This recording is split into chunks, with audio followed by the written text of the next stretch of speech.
देना। 3 बजे से जवाब पूछ रहा है तेरे को, पूछ रहा हूँ।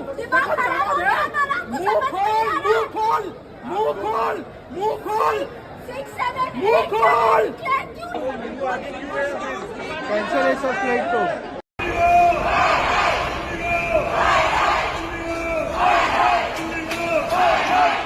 मेरा बेटी का ब्लड आ रहा, ब्लड नीचे से ब्लड आ रहा, बैठ चाहिए, दे दो। हम ऐसा नहीं कर सकते। क्यों नहीं कर सकता? क्यों नहीं कर सकता? क्यों नहीं कर सकता? दोस्तों, भारत की सबसे ताकतवर कही जाने वाली इस सरकार को एक कंपनी ने ऐसा झुकाया है कि पूरा देश पूछ रहा है कि क्या ये न्यू इंडिया नहीं, ब्लैकमेल इंडिया है। पिछले 24 घंटे नहीं, पिछले 3 दिन एयरपोर्ट्स पर जो त्राही त्राही मचा है वो आपने कभी नहीं देखा होगा। जहां देखो लोग रोते हुए, किसी का रिसेप्शन छूट गया, कोई बच्चा दादी के अंतिम संस्कार के लिए नहीं पहुंच पाया, कहीं मुर्दाबाद मुर्दाबाद के नारे लगे, कहीं यात्रियों की चीखें गूंज रही है, कहीं पैरों में बैठकर मिन्नतें हो रही है। और इस पूरे बवंडर की जड़ है इंडिगो एयरलाइंस, जो अकेले ही भारत के 60% से घरेलू उड़ान ऑपरेट करती है। फिर क्या हुआ? एक झटके में इंडिगो ने पूरी दिल्ली की सारी फ्लाइट्स आज रात 12 बजे तक कैंसिल कर दी। हाँ दोस्तों, सारी, लिटरली सारी। एयरपोर्ट्स फुल हो गए, कुर्सियां भर गई, लोग जमीन पर लेटे रहे, बच्चे रो रहे हैं, मरीज फंस गए, लोगों का पैसा और समय दोनों बर्बाद हो गया। देश भर में अफरा तफरी ऐसी कि संसद में हंगामा हो गया और विपक्ष वॉकआउट कर गया। लेकिन असली ट्विस्ट तो अब शुरू होता है। डीजीसीए ने पहले नए नियम बनाए थे, पायलट और क्रू को ज्यादा आराम मिले, उसकी थकान कम हो, यानी यात्रियों की सुरक्षा बढ़े। ये नियम अच्छे थे, जरूरी भी थे, जिम्मेदार थे। लेकिन इंडिगो को इससे दिक्कत थी क्योंकि कंपनी के पास पहले से स्टाफ की कमी है। नए नियम पर नया रोस्टर बनाना पड़ता और इंडिगो तैयार ही नहीं थी। तो साहब, इंडिगो ने धीरे धीरे फ्लाइट्स कैंसिल करनी शुरू कर दी। पहले 150, फिर 200, फिर 500, फिर 550 और आज दिल्ली से एक भी फ्लाइट्स नहीं। पूरा सिस्टम ठप हो गया। और दोस्तों, जब जनता चीखने लगी, मीडिया भड़क गया, संसद गर्म हो गई, तब क्या हुआ?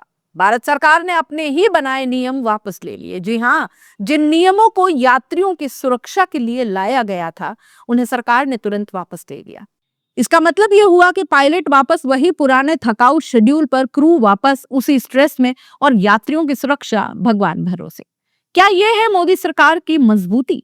एक कंपनी ने 60% मार्केट पकड़ रखी है, वो फ्लाइट बंद करती है, क्राइसिस खड़ा करती है और सरकार कहती है कि सर जो आपने बोला वही ठीक है। और हमारे नए नवेले एविएशन मिनिस्टर, सबसे युवा, मोदी जी के फेवरेट, वो क्या कर रहे थे? एक फोटो पोस्ट और गायब हो गए। जबकि 16 घंटे लोग फंसे रहे, दूल्हा दुल्हन वीडियो कॉल पर अपना रिसेप्शन अटेंड कर रहे हैं, लोग दवाओं के लिए रो रहे हैं, यात्रियों की जेबें खाली हो गई, देश की साख पर बट्टा लग गया, लेकिन सरकार की तरफ से कोई बयान आया? एक भी नहीं। इस पूरे खेल में जीता कौन? इंडिगो। उसने अपना दबाव बनवाया, अपनी मनमानी करवाई, फ्लाइट्स बंद की, सरकार को झुकाया और फिर हाथ जोड़कर कहा सॉरी, आपके पैसे वापस कर देंगे। अरे वाह! और इस पूरे मामले में हारा कौन? आम आदमी, हम, आप, यात्री और ये पूरा देश। यही है मोनोपोली का असली खेल, जहां एक कंपनी देश की उड़ानें भी रोक दे और सरकार के हौसले भी। सवाल खड़े होते हैं, क्या एक प्राइवेट कंपनी सरकार से ज्यादा ताकतवर है? क्या यात्रियों की सुरक्षा ब्लैकमेलिंग के आगे बेकार है? अगर नियम इतने बुरे नहीं थे तो दबाव में क्यों हटाए? अगर इतने जरूरी थे तो इंप्लीमेंट कैसे नहीं हुए? और सबसे बड़ा, क्या भारत सरकार कंपनियों के दबाव में फैसले लेती है?